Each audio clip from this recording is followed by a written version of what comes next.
Liam Halliburton on an undefeated run with En's Zoroark here with a World Championship under his belt in the Senior Division 2022. Some great results here over the last few years, but nothing like this. He's back at a big stage, and he's got the deck he's looking for. Gardevoir waiting on the other side, but it may have a little more accomplishments than he was ready for. Yeah, Abaan Ahmed on the right side of the table is just 1 week removed from his champion title at the Monterrey Regional Championships in Mexico. That's right, and with the same archetype as well. Gardevoir EX last weekend and Gardevoir EX this weekend, but some things have changed. Yeah, sprinkling in the Jellicent there as a counter to some of the mirror matches he ran into. We've seen how effective that's been. And sometimes, some ways, the item lock does its job, it slows things down. So you can certainly see how that could make an impact here, slowing down the setup from Liam. Is that what we're looking at, or is it going to be the Dark deck taking down Gardevoir once more?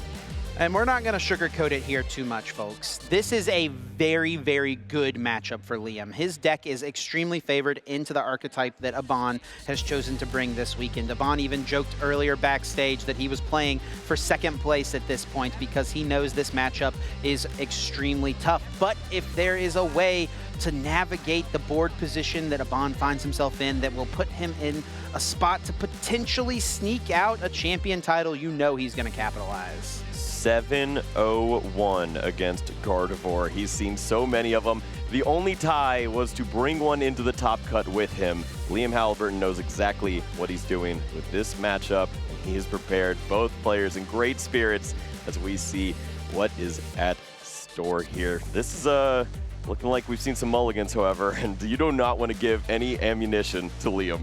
As if the matchup wasn't bad enough, Liam is going to have extra cards to work with after these prize cards go out. And worth noting, like you mentioned, 7-0-1 Liam is this weekend against Gardevoir, but he has also defeated Rahul Reddy twice this weekend, and Rahul was playing the same 60 cards as Abaan. He knows the 60 that he's up against inside and out, and this could be a big factor here, these prize cards being laid out for both of these players. Okay. Both of Liam's ends PP up in the prize cards. That could be a little cause for concern potentially, but nothing too bad.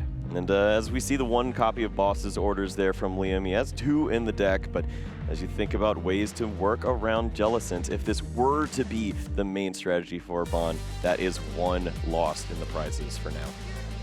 Dark Energy, Psychic Energy, the Vessel, a couple of pieces, nothing too bad really for either player. Hopefully we'll have a good, clean, fair fight. We'll have to see as the game progresses here who's going first, who's going second. These are big, important pieces for both of these setup-based decks. And I think it is time, folks. Let's hear it for both of our finalists, and let's get into this final match.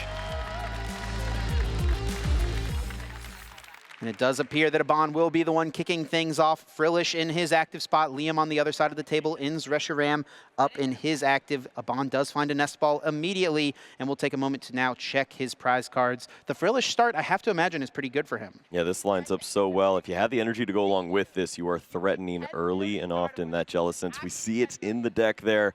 He's getting a great look at his resources for the game, and you have the item lock that you've been looking for. This slows down a lot of plays. We see even the Dragon Ball players in this matchup against Zoroark continually leaning into that Itchy Pollen, trying to slow things down, maybe avoid that one Zoroark, whatever it may be, and then you can start to pounce. Nest Ball will find a Raw. It's, of course, important to get that Pokemon established, as Gardevoir EX, the namesake of this archetype, is the most important Pokemon for Abaan to get into play. But he does need to be mindful about when it comes down because it is weak to dark. And that is really what makes this matchup so difficult. All of Abaan's options are weak to dark. The Gardevoir, the Jellicent, and then even something like the Lily's Clefairy doesn't have that much HP. These Pokemon can be dealt with rather easily.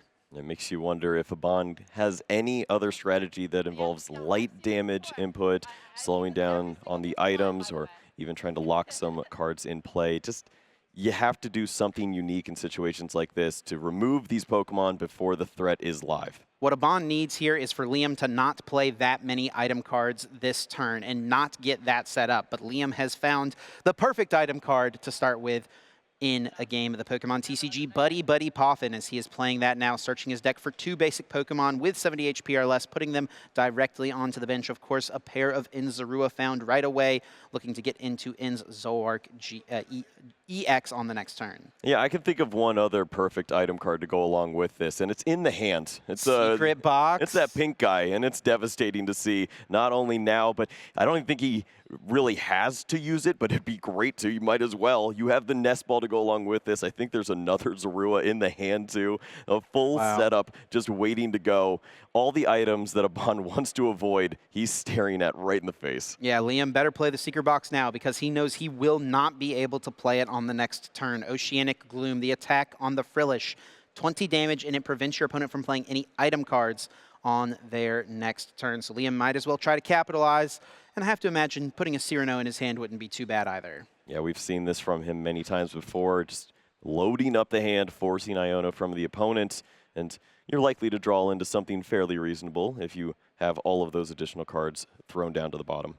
Nest Ball is the second item card played, grabbing Monkey Dory out of the deck. Of course, its Adrenabrain ability is one we will see utilized by both of these players throughout the course of this match, moving 3 damage counters from your side of the field over to your opponent's side. And Liam actually will hold off on playing the Secret Box. What do you make of that, Kyle? Yeah, this is a bit of what I was leaning towards. It's like a hedge because you know that you can handle Jellicent fairly easily in this matchup as long as you get one good attack off, and maybe you need that Secret Box for later on in the game. It could find that whatever closeout you'll need when you're already down a few prize cards and you see an Iono.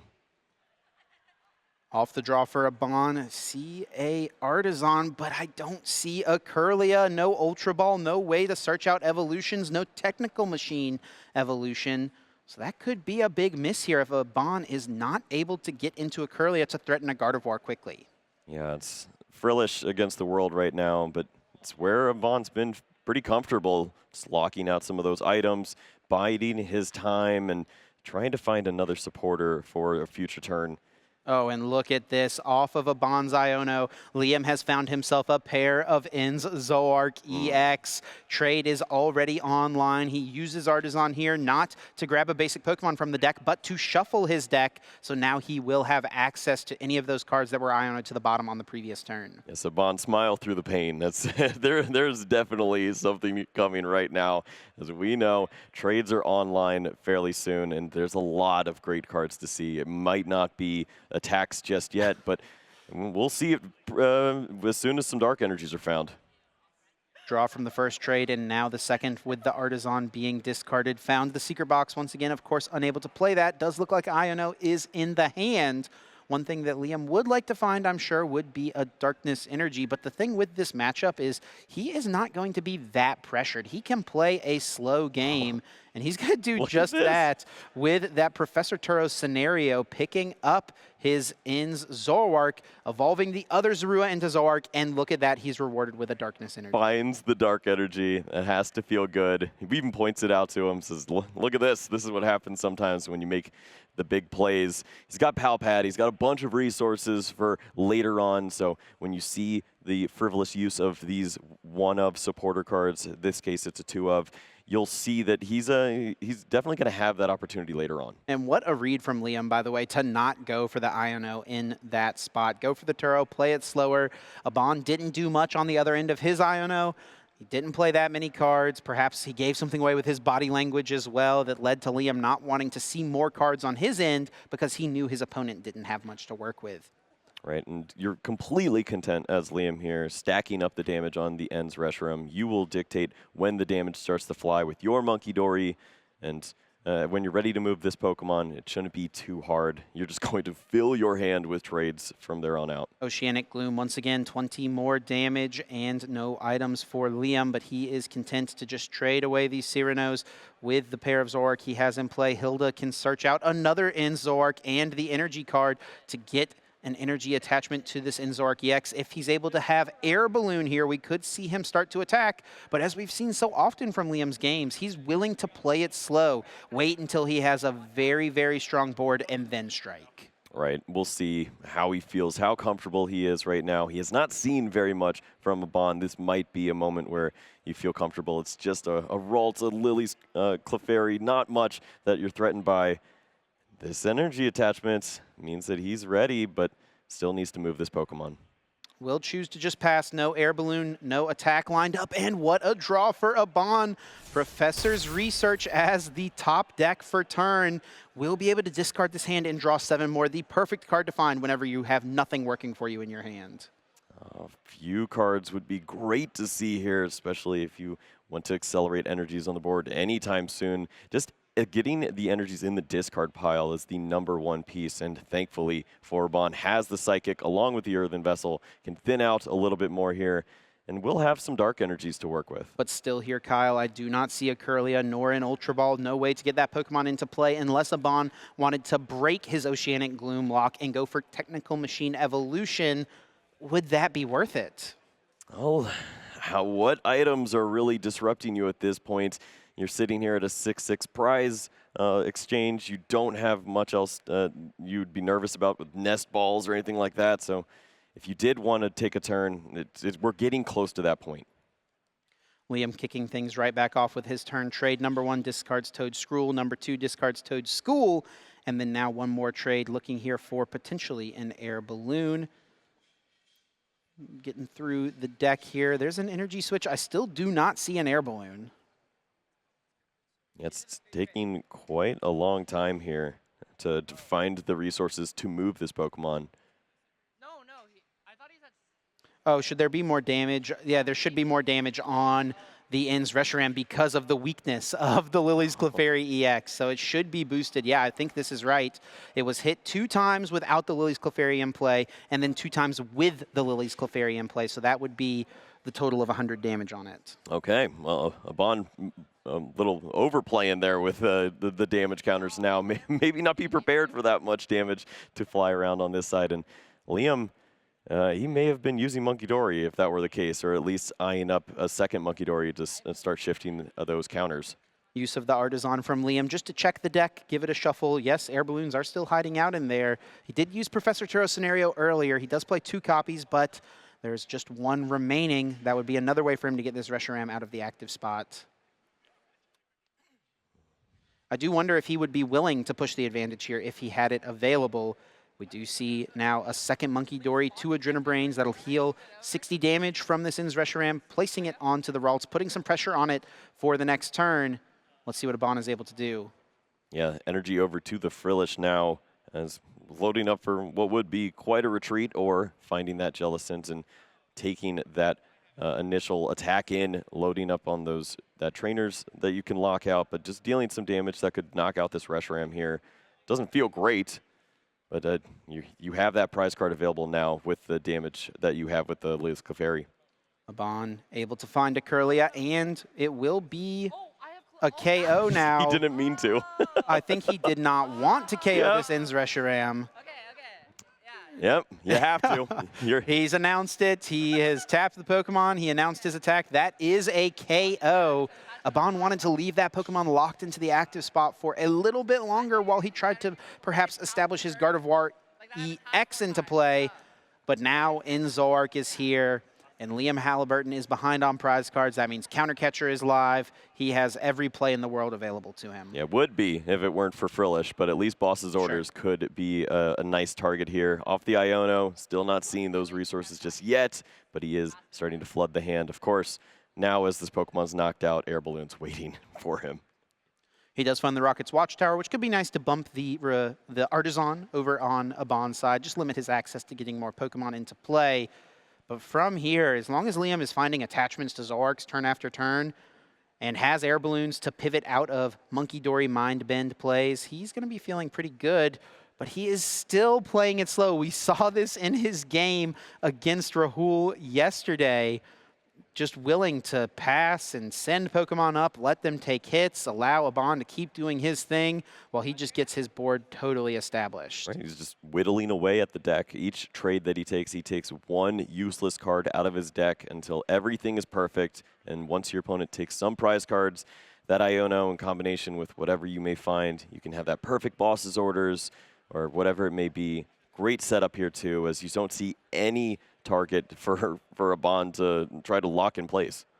Speaking of the lock, Abaan does keep up the Oceanic Gloom with the attack. 20 damage now laid down. Liam will trade and just continue to get through his deck. I imagine what he's aiming to do here is just make sure all of the bad cards are out of his deck so that Iono from Abaan does not hurt him that much. Exactly. All these cards are basically useless for him at this point. All the items he doesn't want to see, any combination where he's amplifying damage, moving Pokemon around, Pecharunt, binding Mochi, any of those combos, he doesn't need that this game. He does have the ability to use Adrenabrain, move this 20 damage over to one of Abaan's Pokemon. It will be the Curlia on the bench receiving that damage. Of course, Abaan would be happy to and probably will just ping-pong that back over to Liam's side somewhere.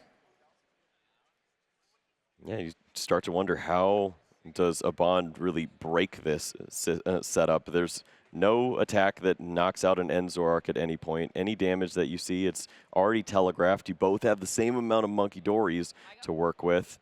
And for Liam, he's got that extra bench space, and maybe he comes up with a surprise at some point, but he doesn't really need to do much else. Yeah, and that's just a testament to how strong the matchup is for Liam. And Abaan doesn't have much else to do, just a Adrenabrain, an Oceanic Gloom, and a thumbs up, and back over now to Liam.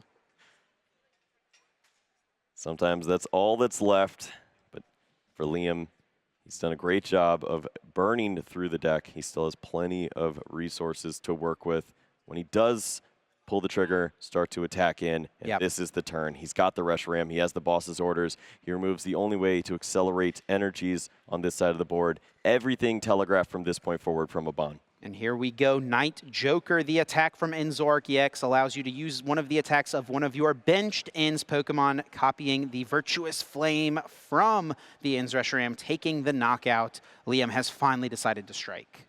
Yeah, it's a pretty solid spot to do this too. You take that single prize KO as opposed to an EX. Now your opponent doesn't have access to a counter catcher, targeting down on a niche piece of your setup like that Monkey Dory or the Enz Reshiram. And that's basically the one way you can see Abaan trying to work out this situation, is if you remove one piece of the puzzle, maybe the whole setup can't come get you. Liam also did not utilize Adrenabrain last turn, wants to keep that damage on his Enzorark EX so that he can utilize it to take out something like the Pheasantipity EX for a couple prizes, perhaps the Lily's Clefairy EX if that comes into the active spot. Suppose considerations for Abaan's strategy to maybe try to work in the Technical Machine Devolution at some points, but it's such a telegraphed play. You see the Monkey Dories, you have to get the damage on board, but then you're walking right into KOs from the Zoroark. But I suppose they're already there with the amount of damage you have from Liam's side, but he's content to watch the damage build up right now. And that's what he wants. He wants this damage in play so that he can utilize it in future turns. Abaan, of course, will oblige and keep that item lock available, but I have to wonder how strong and effective that item locking ability is now. Well, one card away, if it were only that easy for Abaan. Yeah, Liam, of course, holding on to Iono in the hand. That will be a way for him to just refresh the deck. He does also have Super Item Pal Pad. Of course, can't play those cards right now with the Frillish attacking turn after turn, but Iono will work just fine.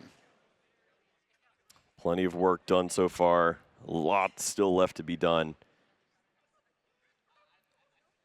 5 cards drawn now for each of these players. And now with 40 damage on both of his Zoroark, perhaps now Liam will attack. I feel like every time I say that, he passes again, but we'll see. We'll see. Is this the moment, Kyle? Well, is this the Pokemon you really want to knock out at this point? You open up the counter catcher plays from your opponent, the 4 or 5 prizes. Doesn't work out great for you. But at some point, do you have to make this play? And he's got to do something at some point. He does have less cards in deck than Abaan, so if he does nothing for forever, that would lead to Abaan eventually winning by deck out. So he's got to start making moves eventually. Not that pressured, but oh, wow. And look at this. So he's cute. He's going for the powerful Rage. The other attack on Enz Reshiram, 20 damage for each damage counter on this Pokemon with just one singular damage counter on the Enzorark that allows Liam to place 40 damage onto this Dark Weak Frillish. Yeah, softening both of these up. We'd like to remove both at the same time. Wow. And meanwhile, Abaan's thinking very similarly about these end Zoroarks. He wants to push as much damage over there and then use the TM Devolution to clear these up and avoid the trades. Yeah, now we're getting a good look into Liam's game plan here. Next turn with Adrenabrain, he will aim to clear both of these Frillish out of play. The problem, though, is Abaan has the way to ping-pong those damage counters right back. So it may be a few turns before Liam fully completes this play.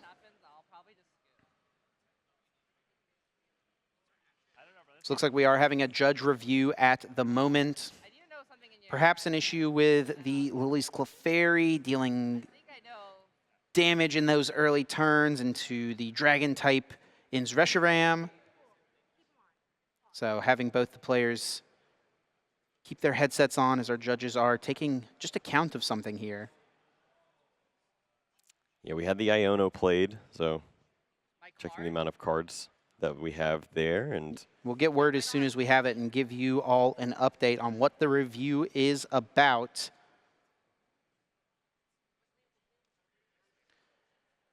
It looks like they're counting Abaan's deck and discard pile. Seems like they perhaps think that he doesn't have 60 cards. Has a card gone missing somewhere between his top 4 and finals match? What card would you want here, Chip? It looks like he may be missing a card. He may have set up for this game with only 59 cards in his deck. This is a really interesting spot here, Kyle.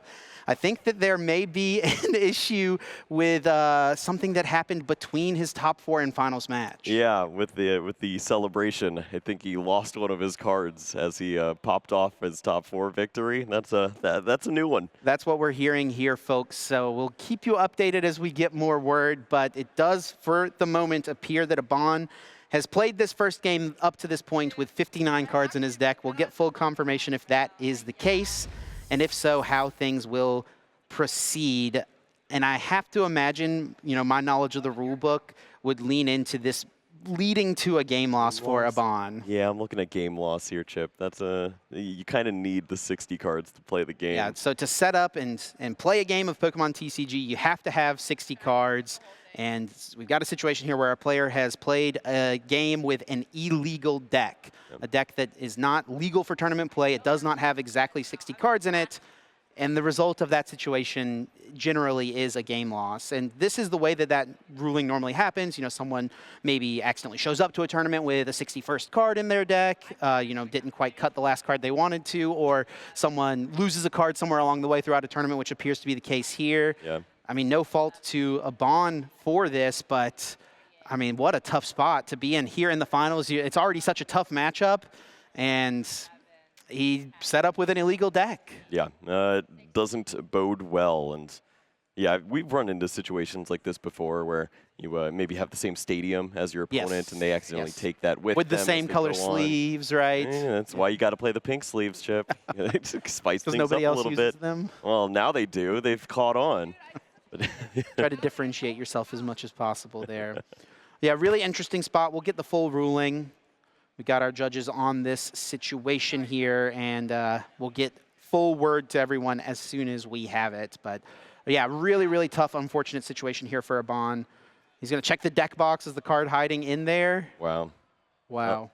Not sure if that's an extra sleeve or the card itself. But yeah, that would be really interesting. Now, what do we do if the situation is that he was handed this deck with just the 59? Because that's where it gets interesting. I suppose it's his. It's still ultimately, at the end of the day, it is the player's responsibility. Yeah. This is why some players like to, pile count before they play their game, make sure they've got all 60 cards with them. So I've heard thoughts about that. Yeah, so rulings are happening, discussions are being made. Every avenue is being explored, I'm sure, here, as this is the finals match. There is a lot on the line, so we want to make sure that the rulings are fair, but also correct and just for what they should be. Right, and you can only imagine what Liam's thinking going through this. He's set up on the other side. Yeah, I think Liam's thinking about his dinner tonight, honestly. He might be able to get an upgrade or two. Yeah, upgrade on the flight back home. Yeah, good situation if you're on Liam's side. An absolute nightmare on the side of Abaan. Liam will just boss and like. And yeah, I mean, no fault to, I mean, it sounds like it's a innocent mistake, and hopefully we'll be able to get that resolved and get that 60th card back to Abaan for this next match, next game potentially here in this match. And here we go, look at the card. Yeah. There it is. It's a Monkey Dory as well. That would have been pretty nice.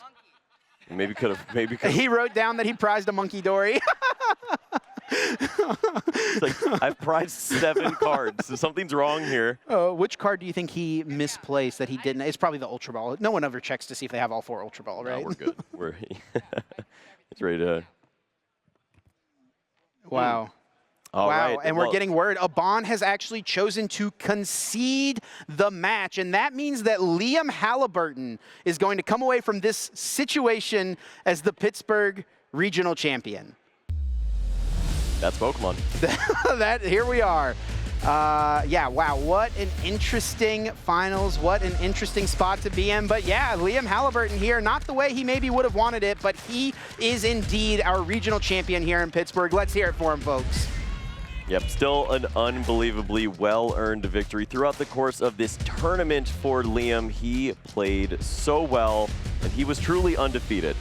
He made his way all the way to 12-0, and after that point, he was allowing Gardevoirs to join him. He let a Golden go in there too. Didn't matter. He stalled a lot of great plays, and he made it all the way to this table. And apparently that's all he needed to do. Sit down.